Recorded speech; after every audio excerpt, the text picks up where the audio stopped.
Mercy review with some curls. Mercy is the new Chris Pratt movie where he plays this detective that is currently under investigation by an AI court system, and if he doesn't prove his innocence, he gets killed, okay? Right away, I'm gonna say, same director as the Ice Cube War of the Worlds, which might be one of the worst movies ever made. And when I saw this movie, I already heard some of the comparisons. I didn't actually realize it was the same director. What is he cooking? I'm not eating it. The whole movie is just him basically strapped in a chair. Right? He's in a chair the whole movie, and it just shows you, accessing files, camera footage, phone footage. It's just like, I don't like the way it looks, okay? Well, I think War of the Worlds was pretty, not only like hard to watch, but just boring. The plot in this was enough for me to at least want to see it. And I think having a timer frequently on screen to let me know how much I had left was actually quite beneficial. I know that was his countdown to prove his innocence, but it was also, when that time is done, I'm done, yay, okay? But on to the actual story. So basically this is set a few years in the future where an AI system called the Mercy program is some sort of AI judge that is meant to reduce crime as a deterrent because it sentences those to death. And if they don't meet this threshold of potential innocence, then game over, okay? Chris's character, who's also called Chris, was one of the police officers that kind of really pushed for this program. And it's because of this heightening criminal activity, so they wanted this program out there as a deterrent. I'm just gonna run through the rest of the story so I can nitpick stuff, okay? So Chris has been accused of killing his wife, okay? The first 30 minutes, because he gets 90 minutes to prove his innocence. Right now it's at like 97% that he's guilty. He needs to get to at least 80% to not get executed. So there's reasonable doubt, okay? But the first 30 minutes, he's in a drunken state still, like he's recovering from a hangover. He doesn't remember any of this happening, so he's in shock. He's like, I would never do that, blah, blah, blah, blah. But this AI basically grants him access to solve his own case. But if the AI had everything, and it's as smart as it seems to be, why do you even need the person in the chair to solve their own case? It also seems like a very big skill issue, which is kind of addressed later in the movie, shows the fault of the system. And speaking of, it's not even shown in like a real dystopian way, like especially in the current day, the current social climate, the current state of the world. AI, whilst AI could be super helpful to our world, stuff like medicine, optimizing people's livelihoods, that's really not how it's being used a lot of the time. And it's kind of not only turning our brains to sludge, but taking people out of jobs, replacing people. There's a lot of dangerous things that can be done with AI, and there's like no regulation. But in this world, or this time in this movie, they don't seem to make it like it's some, evil dystopian thing. It's kind of like accepted, like, okay. The first 30 minutes, when he's trying to solve this case, it's more so us getting to see why he's the most likely guilty party, because there was stuff like he went back early in the day. He was the most recent one there when she was killed. They found out he's broken his sobriety, so he's been back on the alcohol and he was enraged.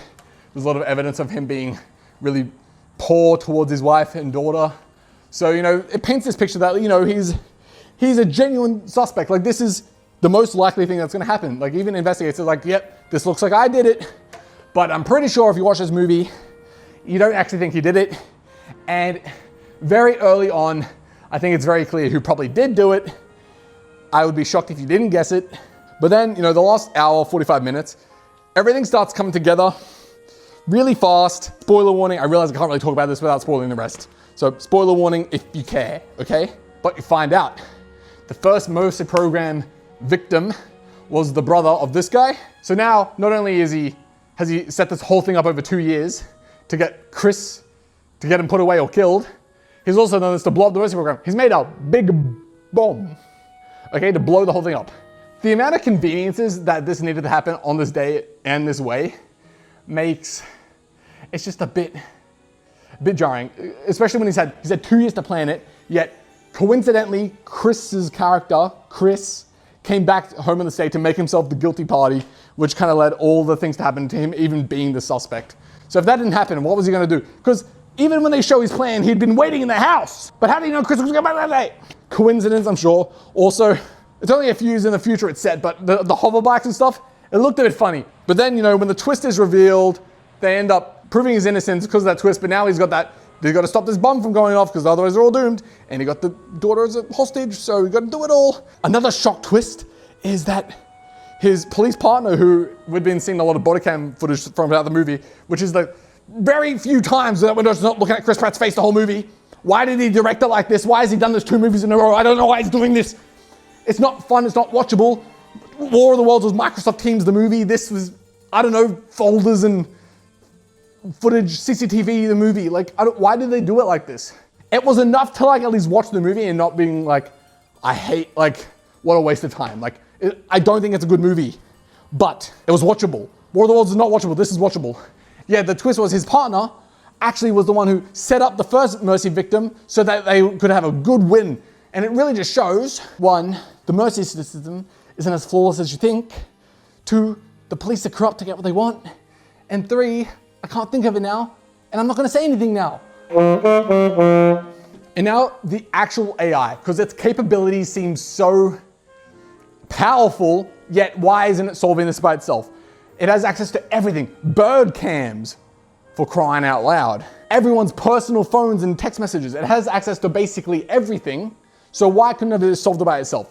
It's not like Chris unveiled anything it didn't already have access to realistically. Maybe one thing because it was a burner phone and he made the link, but wouldn't the AI be able to do that if it's so powerful? And then later on, the AI is starting to do stuff like autonomously, like it's doing stuff beyond its programming, it's showing some sort of emotion equivalent. What is the point of this? Wasn't the point of the Mercy Judge to be absence of this human emotion? And they keep saying that, I'm not programmed to do that, then why are you doing it now? Why are you doing it now? And like I said at the start, it kind of showed it's a flawed system because there's a skill issue. Because the AI, even though it should be smart enough to do everything by itself, it's not. So why is it that Chris could solve his case, but the first guy couldn't?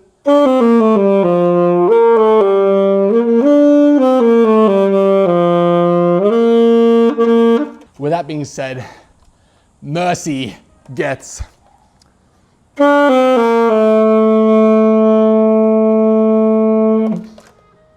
screw it. I'm gonna be merciful and give it a 5. Yes, that is maybe very generous, okay? Maybe it should be 4, maybe it should be 3. But I've given it a 5 because it's at least watchable. I think when you go below a 5, I just don't even want to watch it. You know what? 4 or 5, take it like that. And that's very generous. So keep in mind, I gave War of the Worlds like a 1 or 0. So maybe it should be lower, whatever. You understand, I don't think this is a good movie, but it's watchable. And Saxon Jim out. Stay sassy, everyone.